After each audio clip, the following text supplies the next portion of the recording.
আজকে আমরা যে বিষয়টি নিয়ে পড়ব সেটা হচ্ছে ইকোনমিক্স অর্থাৎ অর্থনীতি। ডেফিনেশন অফ ইকোনমিক্স, অর্থনীতির সংজ্ঞা। ফাংশনস অফ ইকোনমিক্স, অর্থনীতির কাজসমূহ। ব্রাঞ্চেস অফ ইকোনমিক্স, অর্থনীতির শাখা। ক্যাপিটালিস্টিক ইকোনমি, ধনতান্ত্রিক অর্থব্যবস্থা। ডেভেলপিং ইকোনমি, উন্নয়নশীল অর্থব্যবস্থা। মিক্সড ইকোনমি, মিশ্র অর্থব্যবস্থা। সোশ্যালিস্টিক ইকোনমি, সমাজতান্ত্রিক অর্থব্যবস্থা। ডেভেলপড ইকোনমি, উন্নয়ন অর্থনীতি। আন্ডার ডেভেলপড ইকোনমি, অনুন্নয়নশীল অর্থনীতি।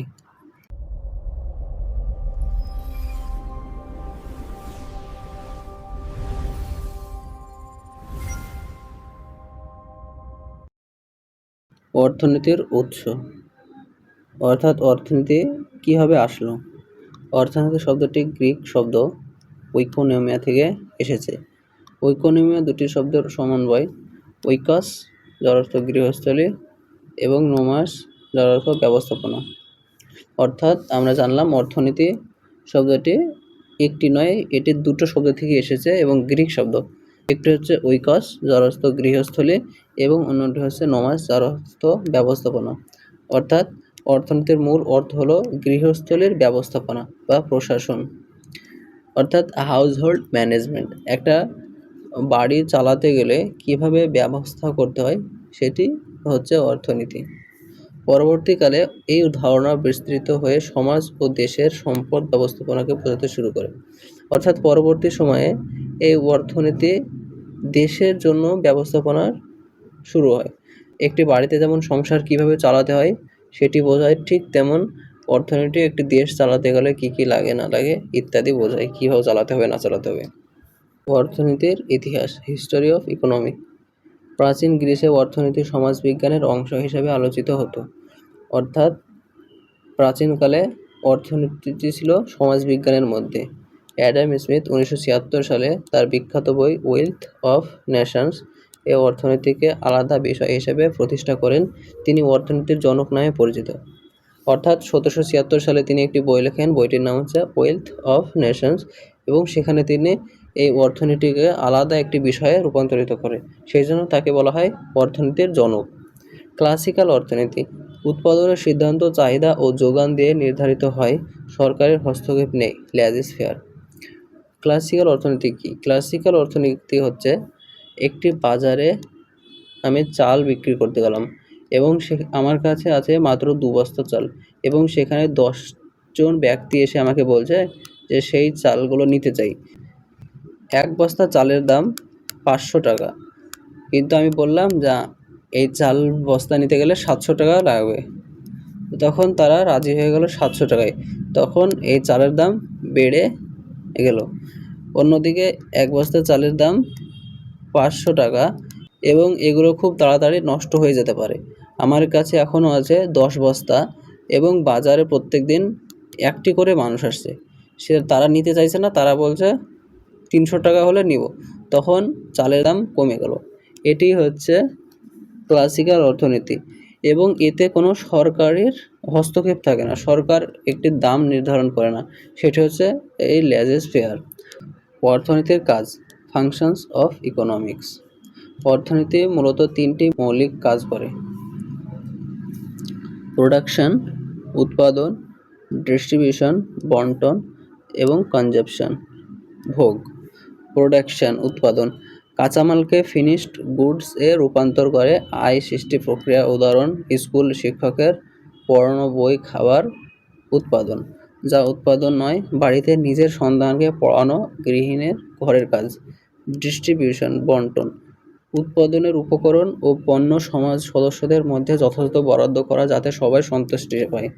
কনজাম্পশন ভোগ, পণ্য ও সেবা ব্যবহার করে মানুষের অর্থনৈতিক চাহিদা পূরণ করা। অর্থাৎ তাহলে ইকোনমিক্সের 3টি কাজ, একটি হচ্ছে প্রোডাকশন উৎপাদন, ডিস্ট্রিবিউশন বন্টন, কনজাম্পশন ভোগ করা। উদাহরণস্বরূপ আমি আবাদ করলাম ধান, এবং সেগুলো বিক্রি করলাম চাল করে, এবং সেগুলো কেউ নিল এবং খাওয়া দাওয়া করলো, আমাকে টাকা দিল। এটি লেনদেন হলো সবার মধ্যে, এটি হচ্ছে ইকোনমিক্সের ফাংশন। উদাহরণস্বরূপ আমি টিউশন পড়ালাম কাউকে, শিক্ষাদান করলাম এবং সে শিক্ষা গ্রহণ করলো এবং আমাকে টাকা দিল, এটিও একটি ফাংশন ইকোনমিক্সের। আর একটি উদাহরণ, আমি চাষাবাদ করলাম এবং আমার বন্ধুকে সেটি গিফট করলাম, সে সেগুলো উপভোগ করলো কিন্তু আমাকে টাকা দিল না, তাহলে এটি ইকোনমিক্সের মধ্যে পড়ছে না। আমি আমার ভাইকে পড়ালাম এবং আমি তাকে শিক্ষা দিলাম, সে শিক্ষা নিল কিন্তু আমাকে টাকা দিল না, এটিও ইকোনমিক্সের মধ্যে পড়ে না। অর্থনীতির সংজ্ঞা, ডেফিনেশন অফ ইকোনমিক্স। অর্থনীতির অনেকগুলো সংজ্ঞা আছে, বিষয়টি বিকশিত হওয়ার সাথে সাথে সংজ্ঞাও পরিবর্তিত হয়। Alfred Marshall, economics is the study of mankind in the ordinary business of life. অর্থনীতি হলো দৈনন্দিন জীবনের সাধারণ কাজকর্মে মানুষের আচরণ অধ্যয়ন। Lionel Robbins, economics is a science which studies human behaviour as a relationship between ends and scarce means which have alternative uses। মূল কথা, অসীম চাহিদা কিন্তু সীমিত সম্পদ, এটি অর্থনীতির মূল সমস্যা। জেবিসে, অর্থনীতি হলো সম্পদের উৎপাদন, বন্টন ও ভোগের বিজ্ঞান। Professor Samuelson, economics is the oldest of the arts, newest of the science, queen of all social science. Economics এর সংজ্ঞা হলো, আমার কাছে 1000 টাকা আছে এবং আমাকে নিতে হবে একটি জামা যার দাম 500 টাকা, এক জোড়া জুতো যার দাম 250 টাকা এবং একটি প্যান্ট যার দাম 700 টাকা, একটি ঘড়ি যার দাম 150 টাকা ইত্যাদি, আরও অনেক কিছু নিতে হবে। এবার আমার কাছে টোটাল 1000 আছে এবং এর বাজেট হচ্ছে 3000, তাহলে আমি সব কিছু নিতে পারবো না, আমাকে চিন্তা ভাবনা করতে হবে কোনটা কোনটা নিতে পারবো আমি, এটি হচ্ছে একটি ইকোনমিক্স চিন্তা ভাবনা। অসীম চাহিদা কিন্তু সীমিত সম্পদ। আরেকজন বলেছেন উৎপাদন করা এবং সেটি বন্টন করা এবং সেটি কেউ ভোগ করলো টাকার বিনিময়ে, এটি হচ্ছে ইকোনমিক্স। অর্থনীতির শাখা, ব্রাঞ্চেস অফ ইকোনমিক্স। অর্থনৈতিক কার্যকলাপ ব্যক্তি পর্যায়ে বা সমগ্র অর্থনীতির স্তরে হতে পারে। মাইক্রো ইকোনমিক্স, গোষ্ঠীগত অর্থনীতি। ম্যাক্রো ইকোনমিক্স, সমষ্টিগত অর্থনীতি। মাইক্রো ইকোনমিক্স, গ্রিক শব্দ মাইক্রোস অর্থ ছোট। একক বা স্বতন্ত্র ইউনিট যেমন ব্যক্তি, ভোক্তা বা পরিবার নিয়ে আলোচনা করে। মূল তত্ত্ব চাহিদা, যোগান, উৎপাদন, খরচ, বাজার, এটাকে প্রাইস থিওরিও বলা হয়। ম্যাক্রো ইকোনমিক্স, গ্রিক শব্দ ম্যাক্রোস অর্থ বড়, সমগ্র অর্থনীতির কার্যকারিতা নিয়ে আলোচনা করে। মূল তত্ত্ব ফিসক্যাল পলিসি, মনিটারি পলিসি, মুদ্রাস্ফীতি, জাতীয় আয়, এটাকে theory of income and employment বলা হয়। মাইক্রো ইকোনমিক্স এবং ম্যাক্রো ইকোনমিক্স শব্দ দুটি প্রথম ব্যবহার করেন professor Ragnar Frisch. Micro economics হলো পরিবার অথবা কোনো ব্যক্তিকে নিয়ে কথা বলে, তার কাছে এত টাকা আছে, সে এটা কিনেছে, এটা খেয়েছে।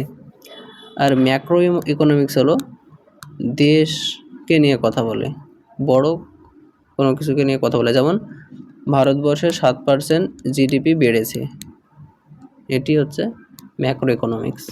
ইতিবাচক অর্থনীতি এবং আদর্শবাচক অর্থবিদ্যা। পজিটিভ ইকোনমিক্স ইতিবাচক অর্থনীতি অর্থনৈতিক ঘটনার কারণ ও ফলাফল নিয়ে আলোচনা করে, বস্তুনিষ্ঠ তথ্য পরিসংখ্যান এবং ফ্যাক্টসের উপর নির্ভর করে। মিল্টন ফ্রিডম এই ধারণাকে জনপ্রিয় করে, অর্থাৎ এটি এমন একটি ফ্যাক্টস নিয়ে আলোচনা করবে যেটি সত্য বা মিথ্যা হতে পারে, যেমন ভারতবর্ষের 7% জিডিপি বেড়েছে, এটি মিথ্যে হতে পারে, সত্যিও হতে পারে। অপরদিকে নর্মেটিভ ইকোনমিক্স আদর্শবাচক অর্থবিদ্যা মূলবোধ ভিত্তিক বিচার করে কি হওয়া উচিত তা নিয়ে আলোচনা করে, অর্থনৈতিক উন্নয়ন, বিনিয়োগ এবং সম্পদ বন্টনের উন্নতির জন্য সুপারিশ করে। একজন বিখ্যাত নর্মেটিভ ইকোনমিস্ট হলেন আমার্তিয়া সেন, নোবেল পুরস্কার প্রাপ্ত 1998 সাল। এটি হচ্ছে কি হওয়া উচিত বা না হওয়া উচিত তার মতামত পোষণ করবে। এবার আমরা জানবো অর্থ ব্যবস্থা এবং বিভিন্ন ধরনের অর্থনৈতিক ব্যবস্থা সম্পর্কে। অর্থ ব্যবস্থা কি? একটি দেশের অর্থনীতিকে অর্থ ব্যবস্থা বলে। এটি একটি আইনসম্মত প্রাতিষ্ঠানিক কাঠামো যেখানে উৎপাদন, ভোগ, বিনিময় এবং বন্টনের কাজ হয়। অর্থনৈতিক এজেন্ট হতে পারে ব্যক্তি, সংস্থা বা সরকার। অর্থনৈতিক ব্যবস্থাকে সাধারণত তিন ভাগে ভাগ করা হয়। একটি হচ্ছে উৎপাদনের উপকরণের মালিকানার ভিত্তিতে, অর্থনৈতিক উন্নয়নের স্তর অনুসারে এবং প্রাকৃতির ভিত্তিতে। প্রথমটি উৎপাদন অর্থাৎ মালিকানার ভিত্তিতে তিন প্রকার। একটি হচ্ছে ক্যাপিটালিস্টিক ইকোনমি, ধনতান্ত্রিক অর্থব্যবস্থা, সোশ্যালিস্টিক ইকোনমি, সমাজতান্ত্রিক অর্থব্যবস্থা এবং মিক্সড ইকোনমি, মিশ্র অর্থব্যবস্থা। ক্যাপিটালিস্টিক ইকোনমি, ধনতান্ত্রিক অর্থব্যবস্থা কি? ধনতান্ত্রিক অর্থব্যবস্থার প্রধান বৈশিষ্ট্যসমূহ: সব ফ্যাক্টর অফ প্রোডাকশান বেসরকারি মালিকানাধীন, অর্থাৎ সরকারের কোনো হস্তক্ষেপ নেই। উৎপাদন হয় মার্কেট ডিমান্ড অনুসারে, যতটা ডিমান্ড থাকবে ততটাই উৎপাদন হবে। পণ্যের দাম বাজারে চাহিদা ও যোগান দিয়ে নির্ধারিত হয়। বাজারে যেমন চাহিদা হবে তেমন দাম নির্ধারণ করা হবে। উৎপাদক ও ভোক্তার পূর্ণ স্বাধীনতা ভোগ করে। কত টাকায় বিক্রি করবে এবং কত টাকায় নেবে সেটি তাদের উপর স্বাধীনতা থাকে। প্রতিযোগিতা খুব বেশি এবং সেখানে প্রতিযোগিতা খুব বেশি হয়। যখন সেখানে জিনিস কম থাকে তখন সেটির দাম অনেক বেড়ে যায় এবং যখন জিনিস বেশি থাকে তখন তার দাম কমে যায় ক্রেতা কম থাকলে। মূল লক্ষ্য প্রফিট ম্যাক্সিমাইজেশন। ব্যবসায়ীরা চেষ্টা করে অধিকতম লাভ করার জন্য। সরকারের ভূমিকা খুব কম এবং এতে সরকারের কোনো হস্তক্ষেপ থাকে না। উদাহরণস্বরূপ ইউএসএ, ইউকে, অস্ট্রেলিয়ার মতো দেশগুলি। সোশ্যালিস্টিক ইকোনমি, সমাজতান্ত্রিক অর্থব্যবস্থা। সমাজতান্ত্রিক অর্থব্যবস্থার প্রধান বৈশিষ্ট্যসমূহ: সব সম্পদ ও উৎপাদনের উপকরণ সরকারি মালিকানাধীন। এর আগে আমরা জানলাম যে সবগুলো বেসরকারি, সরকারের কোনো হস্তক্ষেপ থাকে না, বাট এটিতে সরকারের হস্তক্ষেপ থাকে। উৎপাদন হয় মানুষের প্রয়োজন অনুসারে এবং এটি যতটাই মানুষের প্রয়োজন হয় ততটা উৎপাদন করা হয়। পণ্যের দাম সরকার নির্ধারণ করে এবং প্রত্যেকটি জিনিসের দাম সরকার একটি নির্ধারণ করে দেয়, নির্দিষ্ট দাম করে দেয়। উৎপাদক ও ভোক্তাদের স্বাধীনতা খুব কম এবং এতে উৎপাদক এবং ভোক্তাদের স্বাধীনতা কম থাকে। অর্থনৈতিক পরিকল্পনার উপর জোর দেওয়া হয়। মূল লক্ষ্য সোশ্যাল ওয়েলফেয়ার ম্যাক্সিমাইজেশন এবং সরকারের ভূমিকা খুব বেশি এবং এতে সরকারের ভূমিকা বেশি। সরকার একটি দাম নির্ধারণ করে, ক্রেতাকে সেই দামে কিনতে হয়। উদাহরণস্বরূপ দেশ হচ্ছে চায়না, ভিয়েতনাম, কিউবা। এবার আমরা জানবো শেষ মিক্সড ইকোনমি অর্থাৎ মিশ্র অর্থব্যবস্থা সম্পর্কে। মিশ্র অর্থব্যবস্থার প্রধান বৈশিষ্ট্যসমূহ: সরকারি এবং বেসরকারি উভয় খাত একসাথে কাজ করে। অর্থাৎ এর আগে দেখলাম একটিতে সরকার সম্পূর্ণরূপে কাজ করে না, আর এটি দেখলাম সম্পূর্ণরূপে কাজ করে। এটিতে সরকার এবং বেসরকারি উভয় কাজ করে। সরকার বেসরকারি খাতকে কিছুটা নিয়ন্ত্রণ করে এবং সরকার কিছুটা নিয়ন্ত্রণ করে। ধনতন্ত্র ও সমাজতন্ত্রের মাঝামাঝি ব্যবস্থা। ভারত 1948 সালে মিশ্র অর্থনীতি গ্রহণ করে। উদাহরণসহ ইন্ডিয়া, পাকিস্তান, বাংলাদেশ, শ্রীলঙ্কা ইত্যাদি। অর্থনৈতিক বিকাশ ও অর্থনৈতিক উন্নয়নের মধ্যে পার্থক্য। অর্থনৈতিক বিকাশ, ইকোনমিক গ্রোথ হচ্ছে দেশের মোট উৎপাদন বা জিডিপি এর পরিমাণগত বৃদ্ধি। স্বল্প সময়ে পরিমাপ করা যায়, শুধু পরিমাণগত পরিবর্তন। অর্থনৈতিক উন্নয়ন, ইকোনমিক ডেভেলপমেন্ট, উৎপাদন বৃদ্ধির সাথে জীবনযাত্রার মান উন্নতি, প্রযুক্তি, শিক্ষা, স্বাস্থ্যের উন্নতি দীর্ঘমেয়াদী এবং চলমান প্রক্রিয়া। পরিমাণগত ও গুণগত উভয় পরিবর্তন। অর্থাৎ অর্থনৈতিক বিকাশ, অর্থনৈতিক উন্নয়নের মধ্যে পার্থক্য হচ্ছে অর্থনৈতিক বিকাশ যেটি হওয়ার কথা সেটি উন্নত হবে, শুধু অর্থনৈতিক উন্নতি হবে। পক্ষান্তরে অর্থনৈতিক উন্নয়ন হচ্ছে অর্থনৈতিক উন্নয়ন হবে প্লাস দেশের চিকিৎসা উন্নতি হবে, দেশের মৃত্যুর হার সংখ্যা কমবে ইত্যাদি। অর্থনৈতিক উন্নয়নের দিক থেকে দেশগুলোকে তিন ভাগে ভাগ করা হয়। এক, ডেভেলপড ইকোনমি, উন্নত অর্থনীতি। আন্ডার ডেভেলপড ইকোনমি, অনুন্নত অর্থনীতি। এবং ডেভেলপিং ইকোনমি, উন্নয়নশীল অর্থনীতি। উন্নত, অনুন্নত এবং উন্নয়নশীল অর্থনীতি। Developed economy. উন্নত অর্থনীতি হচ্ছে উচ্চ জাতীয় আয় ও মাথাপিছু আয়, কম জনসংখ্যা বৃদ্ধির হার, কম দারিদ্র্য ও বেকারত্বের হার, উচ্চ শিক্ষার হার এবং স্বাস্থ্যসেবা। উদাহরণ USA, UK, Germany. Under developed economy. অনুন্নত অর্থনীতি হচ্ছে নিম্ন জাতীয় আয় ও মাথাপিছু আয়। এর আগে দেখলাম ডেভেলপডে উচ্চ জাতীয় আয়, এখানে নিম্ন জাতীয় আয়, উচ্চ জনসংখ্যা বৃদ্ধির হার এবং এখানে জনসংখ্যা খুব বৃদ্ধি পায়। এর আগে দেখলাম বৃদ্ধি কমে। উচ্চ দারিদ্র্য ও বেকারত্বের হার, এবং এখানে বেকারত্বের হার খুবই বেশি, যেখানে USA, UK, জার্মানির মতো দেশগুলিতে খুবই কম। নিম্ন শিক্ষার হার, এবং এখানকার মানুষগুলো খুবই নিম্ন শিক্ষার হার থাকে। উদাহরণস্বরূপ নাইজেরিয়া, আফগানিস্তান এবং বুরুন্দি। Developing economy. উন্নয়নশীল অর্থনীতি, অর্থাৎ উন্নয়ন প্রক্রিয়া শুরু হয়েছে, মাঝারি আয় এবং উন্নয়নের চেষ্টা চলছে। উদাহরণস্বরূপ ইন্ডিয়া, পাকিস্তান, বাংলাদেশ, শ্রীলঙ্কা। আমরা তিনটে জানলাম, এটি হচ্ছে সব দিক থেকে উন্নত। চাকরির হার বেশি, বেকারত্বের হার কম, এবং শিক্ষার হার এবং স্বাস্থ্যসেবা উন্নত, এবং জাতীয় আয় মাথাপিছু আয় অনেক বেশি। এবং দ্বিতীয়তে আমরা দেখলাম আন্ডার ডেভেলপড ইকোনমি, যেখানে এর সম্পূর্ণ অপোজিট, যেমন মাথাপিছু আয় কম, জাতীয় আয় কম এবং জনসংখ্যার হার বৃদ্ধি, এবং দারিদ্র্য ও বেকারত্বের হার বেশি এবং শিক্ষার হার কম।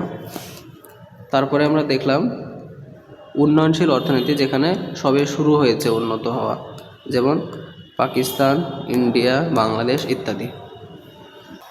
প্রাকৃতির উপর ভিত্তি করেও অর্থনীতিকে কয়েকটি ভাগে ভাগ করা যায়। অর্থনীতিকে প্রাকৃতিক ভিত্তিতে 3 ভাগে ভাগ করা যায়। যেমন একটি হচ্ছে এগ্রিকালচার ইকোনমি, অর্থাৎ কৃষিভিত্তিক অর্থনীতি, যেখানে চাষাবাদ করে তাদের অর্থনীতি হয়। ইন্ডাস্ট্রিয়াল ইকোনমি, শিল্পভিত্তিক অর্থনীতি, যেখানে শিল্পভিত্তিকভাবে তাদের অর্থনীতি মজবুত হয়েছে। এবং ডুয়ালিস্টিক ইকোনমি, দ্বৈত অর্থনীতি, অর্থাৎ তাদের মধ্যে এগ্রিকালচারও আছে এবং শিল্পভিত্তিক অর্থনীতিও আছে, ইন্ডাস্ট্রিয়াল ইকোনমিও আছে। কৃষিভিত্তিক অর্থনীতি, ট্রেডিশনাল ইকোনমি। কৃষিভিত্তিক অর্থনীতির প্রধান বৈশিষ্ট্য: জনসংখ্যার বেশিরভাগ অংশ কৃষিকাজে নিয়োজিত, জাতীয় আয়ের বেশিরভাগ অংশ কৃষি থেকে আসে, রপ্তানি মূলত কৃষিজাত পণ্য এবং আমদানি শিল্পজাত পণ্য। উদাহরণ সাব সাহারান আফ্রিকা। কৃষিভিত্তিক অর্থনীতি হলো যেখানে তাদের জাতীয় আয়ের বেশিরভাগই আসে কৃষি থেকে এবং তাদের জনগণ বেশিরভাগ কৃষি কাজে নিয়োজিত থাকে। শিল্পভিত্তিক অর্থনীতি, ইন্ডাস্ট্রিয়াল মডার্ন ইকোনমি। শিল্পভিত্তিক অর্থনীতির প্রধান বৈশিষ্ট্যসমূহ: জনসংখ্যার বেশিরভাগ অংশ শিল্প নিয়োজিত, জাতীয় আয়ের বেশিরভাগ অংশ শিল্প থেকে আসে, রপ্তানি মূলত শিল্পজাত পণ্য। উদাহরণ চায়না, জাপান, USA এবং UK। এখানকার অধিকাংশ তাদের যে জাতীয় আয় সেটা আসে ইন্ডাস্ট্রিয়াল থেকে, শিল্পভিত্তিক অর্থনীতি থেকে, তাই তাদেরকে শিল্পভিত্তিক অর্থনীতি বলা হয়। দ্বৈত অর্থব্যবস্থা, অর্থাৎ ডুয়েল ইকোনমি। দ্বৈত অর্থব্যবস্থার প্রধান বৈশিষ্ট্য: একই অর্থনীতিতে আধুনিক এবং প্রাচীন উভয় ধরনের খাত পাশাপাশি চলে। প্রযুক্তিগতভাবে উন্নয়ন শিল্প খাত এবং ঐতিহ্যবাহী কৃষি খাত একসাথে থাকে। উন্নয়নশীল দেশগুলোতে এই ধরনের অর্থব্যবস্থা দেখা যায়। উদাহরণস্বরূপ ইন্ডিয়া, ভারত। এখানে ইন্ডাস্ট্রিয়াল এবং এগ্রিকালচার দুটোই পাওয়া যায়। অনন্য ধরনের অর্থ ব্যবস্থা, অর্থাৎ আমরা যে 2 ধরনের পড়লাম, ইন্ডাস্ট্রিয়াল এবং এগ্রিকালচার এবং ডুয়েল, এ ব্যতীয় কিছু অর্থব্যবস্থা। সিম্পল ইকোনমি, সরল অর্থব্যবস্থা। বিজ্ঞান ও প্রযুক্তি ব্যবহার নেই, অর্থ বিনিময়ের মাধ্যমে হিসেবে ব্যবহৃত হয় না। বর্তমানে এই ধরনের অর্থব্যবস্থা নেই, অর্থাৎ এই ধরনের অর্থব্যবস্থা এখন বর্তমানে পৃথিবীতে নেই কোনো দেশের। কমপ্লেক্স ইকোনমি, জটিল অর্থব্যবস্থা। অবকাঠামো উন্নত এবং মুদ্রা ব্যবস্থা ভালো, অর্থ বিনিময়ের মাধ্যমে হিসেবে ব্যবহৃত হয়। বর্তমানে প্রায় সব দেশ এই ধরনের, অর্থাৎ কমপ্লেক্স ইকোনমি অধিকাংশ দেশই পৃথিবীতে এবং অন্যটা হচ্ছে ক্লোজড ইকোনমি, বদ্ধ অর্থব্যবস্থা, আন্তর্জাতিক বাণিজ্যিক হয় না। অর্থাৎ এটি এমন একটি ইকোনমি যেখানে তারা তাদের নিজের দেশের মধ্যেই আবদ্ধ থাকে, তারা আন্তর্জাতিক বাণিজ্য হয় না। ওপেন ইকোনমি, মুক্ত অর্থব্যবস্থা, আন্তর্জাতিক বাণিজ্য হয় বর্তমানে প্রায় সব দেশ মুক্ত অর্থব্যবস্থা। অর্থাৎ ওপেন ইকোনমি এমন একটি যেটি প্রত্যেকটা দেশের সাথে তারা বাণিজ্য করে। মৌলিক অর্থনৈতিক সমস্যা, সেন্ট্রাল ইকোনমিক প্রবলেমস। প্রত্যেক অর্থব্যবস্থায় তিনটি মৌলিক সমস্যা দেখা যায়: what to produce and in what quantity, কী উৎপাদন করতে হবে এবং কত পরিমাণে; হাউ টু প্রডিউস, কীভাবে উৎপাদন করা হবে; ফর হোম টু প্রডিউস, কার জন্য উৎপাদন করা হবে। অর্থাৎ এই তিনটি হচ্ছে, প্রথমটি হচ্ছে আমরা যে চাষ করব সেটি কি চাষ করব এবং কতটা চাষ করব, এবং দ্বিতীয়তে কিভাবে সেটি চাষ করব, উন্নত করব, এবং সেটি কার জন্য চাষটি করব। ক্যাপিটালিস্টিক ইকোনমি এর সমস্যার সমাধান হয় প্রাইস মেকানিজম বা বাজার ব্যবস্থার মাধ্যমে। সোশ্যালিস্টিক ইকোনমি এর সমাধান হয় ইকোনমিক প্ল্যানিংয়ের মাধ্যমে। মিক্সড ইকোনমি এর উভয় পদ্ধতিতে ব্যবহার করা হয়। অর্থাৎ এই তিনটি হচ্ছে, প্রথমটি বাজারে যেমন ক্রেতা এবং বিক্রেতা হবে তার মাধ্যমে দাম নির্ধারিত হবে, দ্বিতীয়টি একটি সরকারি দাম নির্ধারণ করবে, তৃতীয়টি উভয়ই। এই পিডিএফটি পাওয়ার জন্য ডেসক্রিপশনে থাকা লিঙ্কটি ক্লিক করে টেলিগ্রামে জয়েন হয়ে যাবেন এবং লাইক, শেয়ার, সাবস্ক্রাইব করতে ভুলবেন না।